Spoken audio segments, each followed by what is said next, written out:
일본에서 경영의 신이라 불리는 마쓰시다 고노스케라는 분이 있습니다. 이분은 마쓰시다라는 회사와 그 다음에 파나소닉이라는 회사를 이제 만든 대표적인 일본의 경영인이지요. 이분이 이제 자신의 삶을 통해서 고백한 게 있습니다. 내 삶에 있어서 크게 내 삶을 성공하는 데 가장 큰 요인이 되었던 게 세 가지가 있다라고 말을 했습니다. 과연 세계적인 대기업, 수많은 사람들을 거린 이 대기업을 일군 그 세 가지 요소가 무엇이었을까? 사람들이 궁금했어요. 세 가지 요소, 이분이 말한 건 이겁니다. 첫 번째는 바로 가난함입니다. 가난함. 그리고 두 번째가 무엇이냐?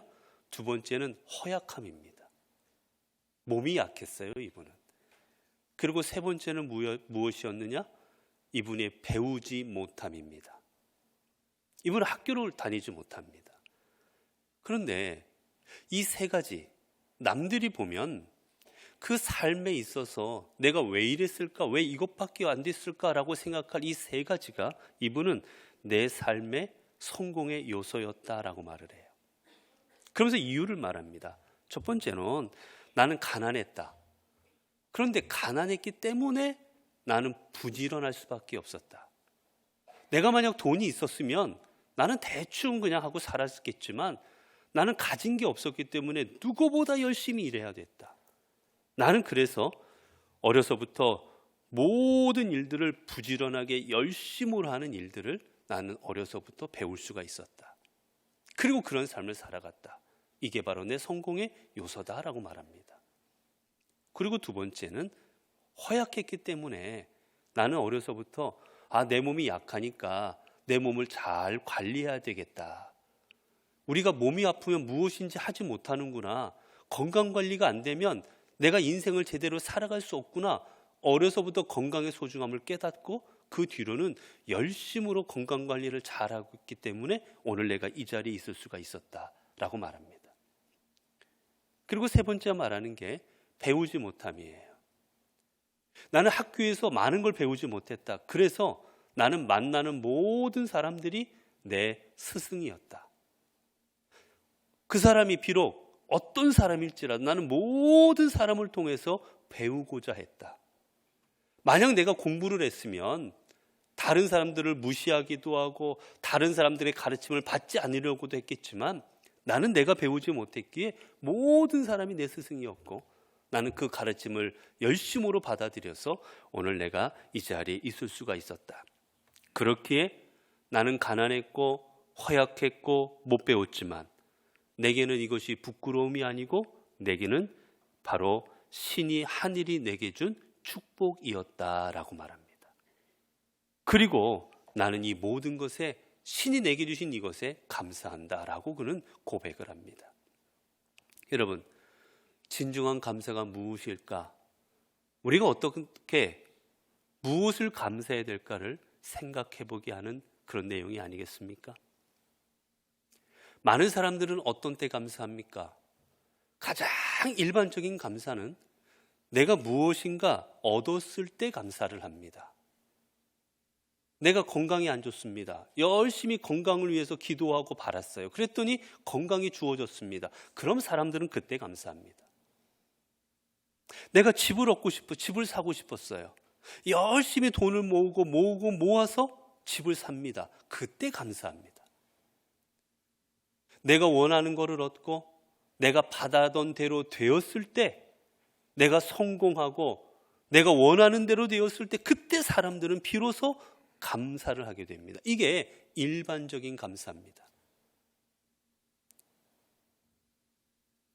결국 그렇기 때문에 그렇지 못할 때는 불평할 수밖에 없는 거죠. 왜 안 이루어질까? 여기서 조금 더 나아가면 어떤 감사가 있느냐? 조금 더 나은 감사는 감사를 찾아서 하는 겁니다. 내가 감사할 게 뭐가 있을까?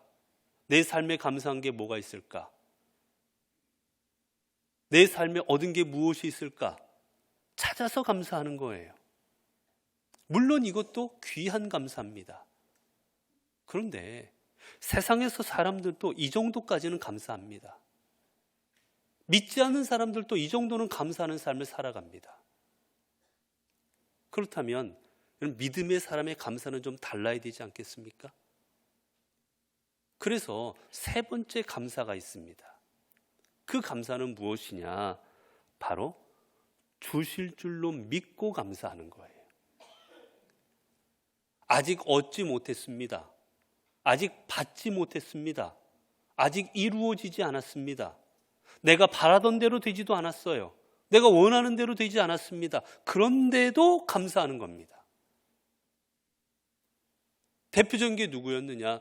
바로 다윗입니다. 다윗은 그가 지은 시편이나 이런 것들을 보게 되면 아직 이루어지지 않은 일들을 가지고 감사합니다. 특히 압살롬에게 쫓겨서 그가 자신의 모든 것들을 예루살렘에 놓고 맨발로 그저 목숨을 부지하고자 허겁지겁 도망가던 때 지었던 시도 보게 되면 나를 구원하심에 감사합니다.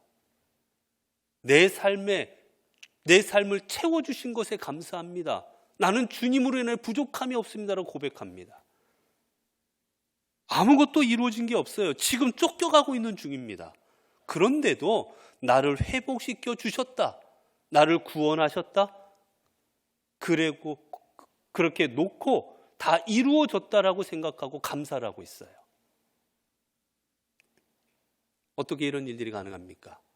이유는 하나님이 이루어 주실 줄을 믿기 때문이지요. 아직 안 이루어졌지만, 아직 원하는 대로 안 됐지만 분명 하나님께서 내 삶을 통하여 이루어 주실 것을 확신하기에 그게 가능한 겁니다.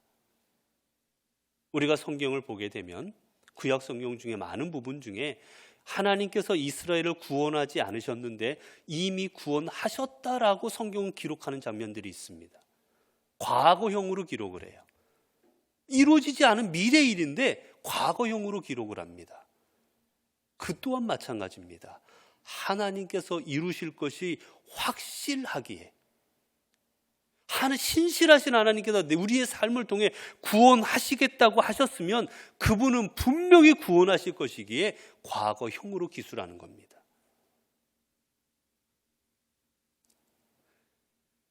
여러분, 이게 바로 믿음 아니겠습니까?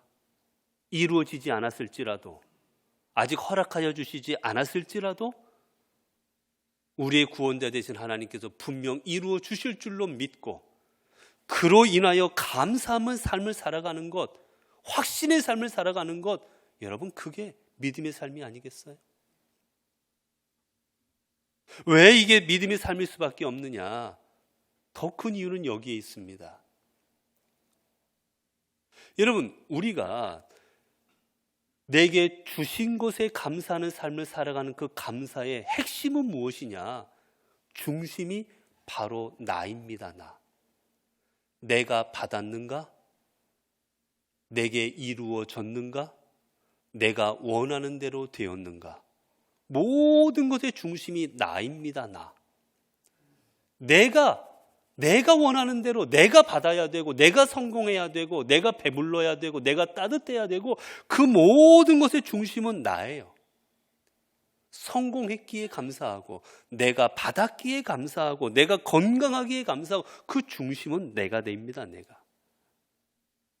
그렇게 내가 잃어버렸고, 내가 실패했고, 내가 넘어졌고, 내가 원하는 대로 안 됐을 때에는 불평과 원망일 수밖에 없는 겁니다. 그런데 반면 주실 줄로 믿고 감사하는 그 중심에는 뭐가 있느냐? 내가 아니라 하나님이 계십니다. 나에게는 안 이루어졌습니다. 나에게는 되지 않았습니다. 원하는 대로 안 됐습니다. 하지만 이 일을 이루실 분은 하나님이시고, 이 일을 성취하실 분도 하나님이시고, 그 하나님이 분명 주실 줄로 믿기에 이 모든 것의 판단의 기준이 내가 아니라 하나님께 가 있는 겁니다. 그렇기 때문에 이 하나님이 주실 줄 믿고 감사하는 이 행위가 바로 믿음의 행위인 거예요. 여러분, 내가 볼 때는 안 이루어졌지만, 내가 볼 때는 실패했지만, 내가 볼 때는 잃어버렸지만, 여러분, 하나님이 보실 때에는 내게 이루어지지 않음으로, 내가 원하는 대로 이루어지지 않음으로 하나님의 뜻을 이루어 가십니다. 내게 실패가 있습니다. 고통스럽습니다. 안타깝습니다. 그러나 하나님께서는 나의 실패를 통하여 하나님을 더 가까이 만나게 하십니다. 내가 성공했을 때는 하나님을 바라보지 않습니다. 내가 잘 나가고 있을 때는 하나님을 기억하지 않습니다. 내가 원하는 대로 삶을 살아갈 때에는 내 자신을 의지합니다. 그러나 실패하고 내가 원하는 대로 되지 않고 내 힘으로 감당할 수 없는 일들을 우리가 경험하게 될 때 비로소 우리는 그때 하나님을 찾고 더 의지하게 됩니다. 여러분, 우리가 더 하나님을 바라보고 의지하게 된다면 여러분, 그 삶이 복된 삶이고 은혜로운 삶이지 않겠습니까? 그렇기에 하나님이 바라보실 때에는 이때 이루어지지 않고 우리가 원하는 대로 되지 않고 우리가 원하는 대로 건강하지 않고 성공하지 않아도 하나님께서는 우리가 무엇이 필요하고 무엇이 있어야 되는지, 성공인지 실패인지 그 아시는 하나님께서 당신의 뜻대로 우리를 인도하시는 것이기에, 그리고 그것은 우리를 영생으로 구원으로 인도하는 길일 것이기에 우리는 그 앞에서 감사할 수밖에 없는 겁니다. 여러분, 그렇게 하나님의 관점에서 보면 오늘 우리의 삶은 다 감사의 제목입니다. 내게 이루어 주셨으면 감사한 일이고, 혹 이루어 주지 않으셨을지라도 이루어지지 않은 내 삶을 통하여 또 다른 하나님의 역사하심과 계획하심과 그분의 손길로 이끌어 주심이 있을 것이기에 그 또한 감사한 일이고, 모든 게 감사할 수밖에 없는 거예요. 더군다나 아직 안 되었다면 분명 이루실 것이기에, 경험하지 않아서 그러지 이후에 놀라운 일을 이루실 것이기에 우리는 감사할 수밖에 없는 겁니다. 오늘 본문에 보게 되면 주님께서 오병이어의 놀라운 기적을 일으키시는 장면입니다. 예수님 앞에 모여든 수만 명의 사람들을 먹이시기에 앞서서 주님께서는 이제 주님 앞에 놓여져 있는 이제 떡 5개와 물고기 2마리, 그것을 받으십니다. 이것을 받으신 주님께서 그 다음에 어떻게 하셨는가? 오늘 성경은 이렇게 말합니다. 오늘 말씀을 보게 되면 41절에 예수께서 떡 5개와 물고기 2마리를 가지사 하늘을 우러러 축사하시고, 주님께서는 오병이의 기적을 일으키기 전에 무엇을 하셨느냐? 첫 번째 먼저 하늘을 우러러 보십니다. 여러분, 떡 5개 물고기 2마리를 받고 이걸 어떻게 하란 말입니까? 그때 주님은 먹여야 되는 앞에 있는 수많은 사람들을 바라보신 것도 아니고, 그곳에 앉아있는 사람들, 자신과 함께하는 제자들, 그 땅, 여러분, 그런 것을 보시는 주님이 아니라 그것을 받으신 후에 하늘을 바라보십니다. 왜 하늘을 바라보셨겠습니까? 이제 이 놀라운 일을 행하실 분이 하나님이시기 때문입니다. 하나님께서 예수 그리스도를 통하여 이 땅에 이제 역사상 일어날 수 없는 놀라운 기적을 일으키실 것을 주님께서는 확신하셨기에 당신을 통해서 이 일을 이루실 그 하나님을 바라보고 계신 겁니다. 여러분, 우리가 믿음 생활을 할 때 우리는 사람을 바라보면 낙심할 수밖에 없습니다. 세상을 바라보면 좌절할 수밖에 없습니다. 여러분, 지금 주님 앞에 있는 사람들 어떻습니까? 수만 명의 사람들이 모여 있습니다. 이들을 무슨 재주로 먹입니까? 이들에게 먹일 만한 돈이 있습니까? 이들을 먹일 만한 음식이 있습니까? 난감한 상황이잖아요. 그리고 그 앞에 있는 제자를 또한 어떻습니까? 제자들 주님의 능력을 믿질 않습니다.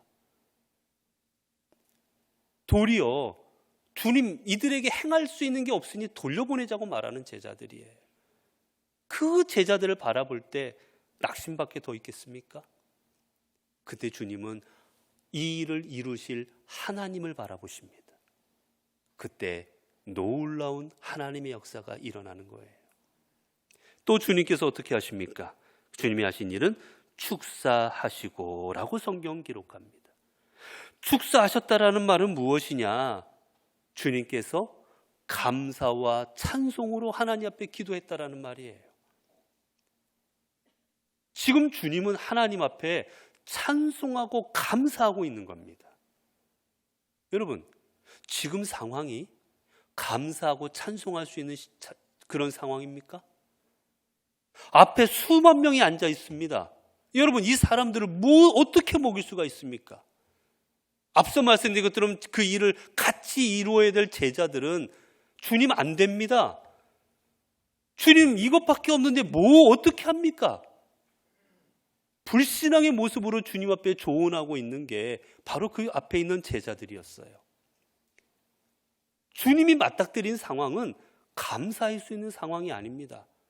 아니 주님, 아니 하나님, 아니 이렇게 많은 사람들이 내게 오게 하려면 평소에 저에게 물질을 많이 주셔서 내가 한 1억씩 들고 다니면서 이 사람들을 먹이고 필요한 거 주고 하실 수 있도록 풍족하게 저한테 돈 좀 주시지.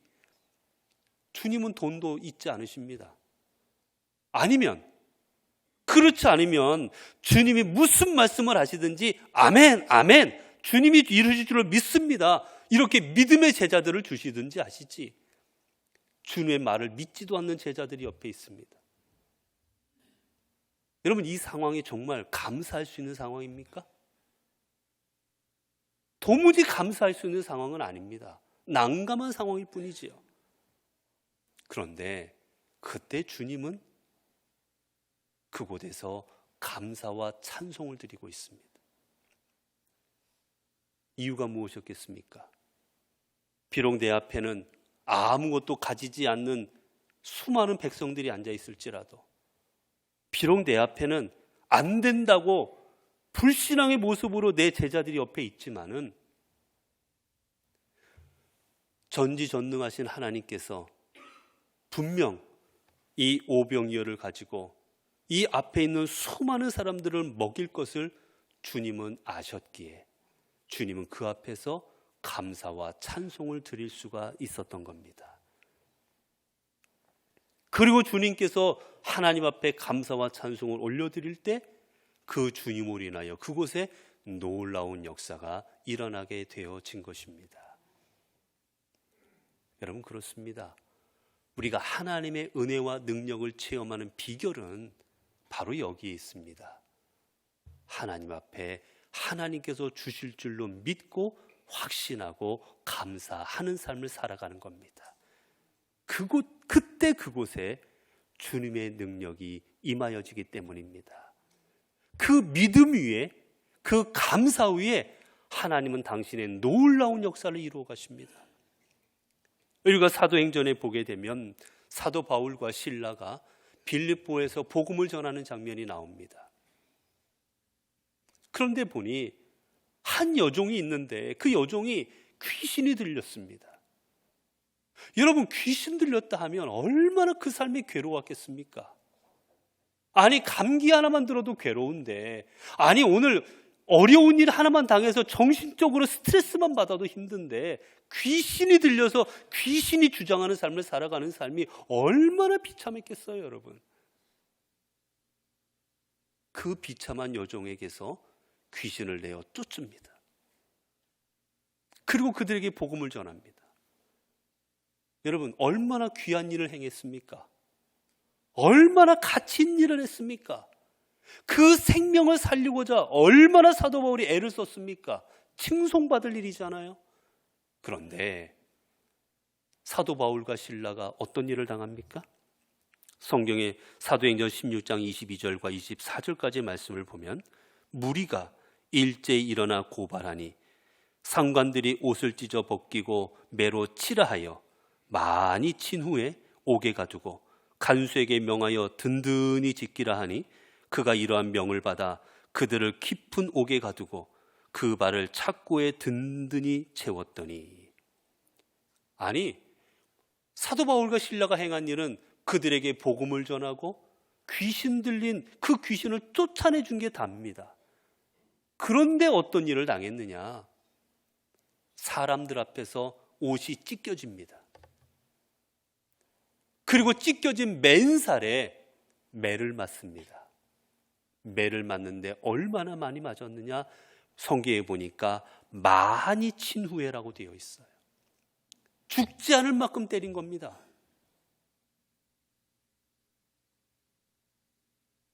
왜 옷을 찢었느냐? 그 애들에게 채찍질하거나 할 때 옷을 입으면 이 옷으로 인하여 통증이 감해지잖아요. 살이 찢어지라고 옷을 찢고 맨살에 때리는 겁니다. 사도 바울은 로마 시민권자라 맞지 않아도 됐지만 그 매를 다 맞았습니다. 얼마나 치욕스러웠겠어요.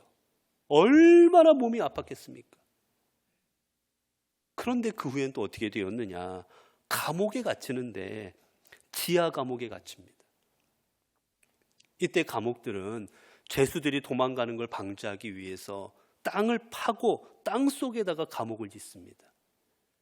그리고 더 중죄인일수록 맨 밑바닥 층에 더 집어넣어 버립니다. 도망가지 못하게.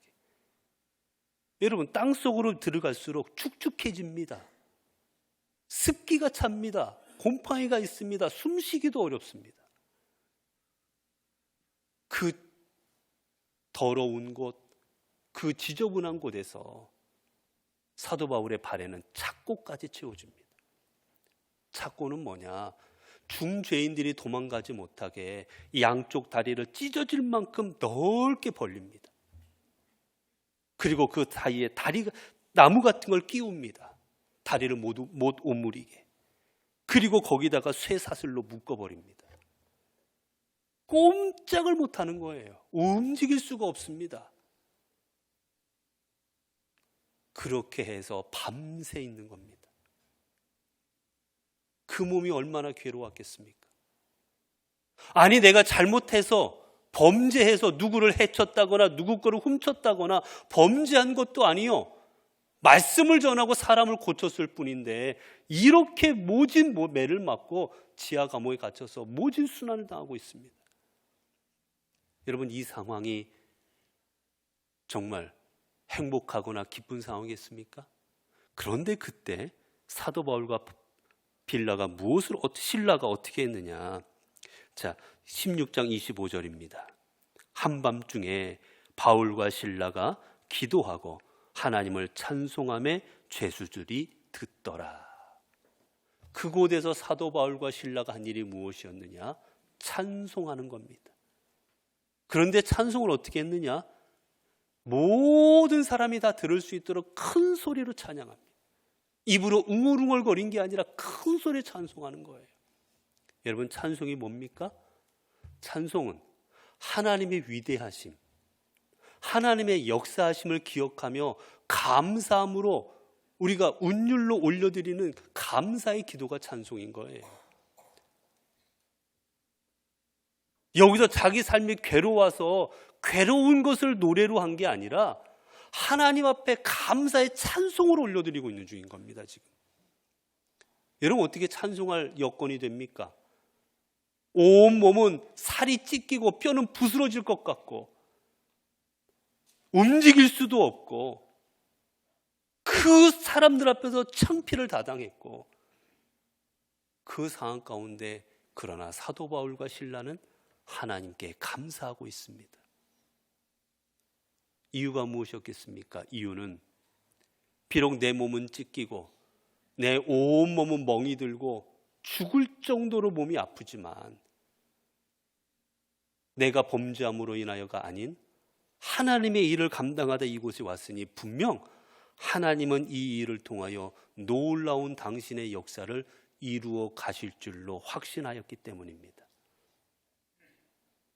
그리고 하나님께서는, 주님은 실제로 그곳에 이제 옥문을 열어주셨고, 그리고 이 사건으로 말미암아 그 간수와 그 가정이 구원을 받게 하십니다. 그리고 그로 말미암아 빌립보 교회라는 놀라운 하나님의 교회가 그곳에 탄생하게 하십니다. 비록 사도 바울의 몸은 망가지고 힘들었지만 하나님은 그 사건을 통해 그곳에 교회를 세우신 것이지요. 여러분, 그렇습니다. 우리의 눈으로 보면 원망과 불평할 수밖에 없는 상황이지만 하나님의 눈으로 보면 하나님의 일을 이루어 가시는 중이기에 우리는 그 모든 일들 속에서 감사와 찬송을 하나님 앞에 올려드릴 수밖에 없는 겁니다. 사랑하는 성도 여러분, 우리의 눈으로 세상을 바라보면 우리의 주변에는 늘 원망할 것이 많습니다. 불평할 것이 많습니다. 그러나 하나님의 눈으로 보면 내 실패도, 내 아픔도, 내 고통도 다 하나님의 뜻과 계획하심을 이루어가는 하나의 과정이요, 하나님은 이 모든 것 위에 은혜를 도와시사 하나님의 선을 지금도 이루어가고 계십니다. 여러분, 우리들의 삶을 하나님께서 인도하시는 줄로 믿으십니까? 여러분, 여러분의 삶에 하나님이 여러분의 하나님 되심을 믿고 계십니까? 그렇다면 하나님을 믿는 믿음으로 자신의 목숨까지도 하나님 앞에 내어놓으시기까지 감사함으로 삶을 살아가신 그 주님의 삶을 본받으실 수 있기를 바랍니다. 주님처럼 모든 것을 세상의 관점이 아닌, 나의 관점이 아닌 하나님의 관점으로 바라보십시오.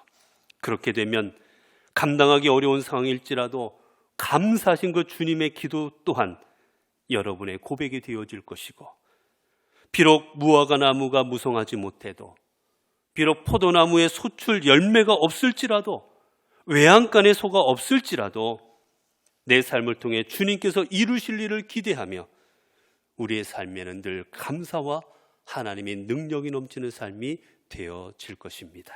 기도하겠습니다. 은혜로우신 아버지 하나님, 오늘도 이 거룩한 시간 우리 하나님의 음성을 저희들에게 들려주시니 감사합니다. 우리는 내가 믿음 있는 사람인 줄 알았지만, 내가 하나님 그리스도인인 줄 알았지만 믿음 없는 자가 오늘 나임을 이 시간 깨닫습니다. 성도라 불리었지만 여전히 내 중심으로 살아갔고, 내게 조금만 어려운 일이 닥치고 내게 조금만 힘든 일이 있어도 주님이 하실 일을 신뢰하지 못하고 불신앙 가운데 원망과 불평하고 살아왔음을 고백합니다. 이제 나의 생각으로 된다, 안 된다 그러기보다는 우리 주님께서 보여주신 삶처럼 우리 하나님이 우리의 삶에 이루어 주실 일들을 신뢰하는 우리 믿음의 성도들이 되게 하옵소서. 그리하여 우리의 삶은 언제나 주님의 사랑과 은혜와 능력으로 살아감을 깨닫게 하여 주시고, 모든 불신앙을 멈추고 삶 속에서 감사함으로 오직 주님의 구원의 역사를 창조하며 살아가는 저희들 되게 하옵소서. 우리 주 예수 그리스도의 이름으로 기도드리옵나이다. 아멘.